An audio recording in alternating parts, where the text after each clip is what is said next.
Link. And Grady Powell. Coming at you from beautiful Hazelwood, Missouri here on this Saturday morning. Now this is Apache Village. We've got 2 locations in the St. Louis area. We're about to build another over in O'Fallon. We've been in the RV industry in St. Louis for about 50 years now. So this was actually my grandpa's original location. You can't come here without running into friends of family or family. How many of us are here?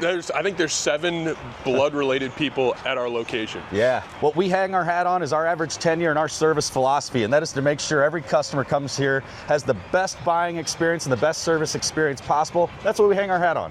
Now, we've got everything from the smallest little single axle teardrops all the way up to giant diesel pusher motorhomes and everything in between. And we're here to help you guys get on your camping adventure. Absolutely. So it doesn't matter if you're a first timer or if you're a grizzled vet of the road, we want to see you up here. I think for first timers, it's very important to mention when we do your inspection, the gentleman that does that inspection on your new camper is going to be doing your orientation, which is one of the most important parts of the process. We just want to earn your business. Family owned and operated since 1976 up here in Hazelwood, Missouri. Grandpa started the business. We used to be the biggest Coleman pop-up dealership in the country. Well, now we're the biggest. These big boys. We're the largest Jayco fifth wheel dealer in North America, and we're trying to keep that running. Absolutely. Thank you. Have a great day. Bye.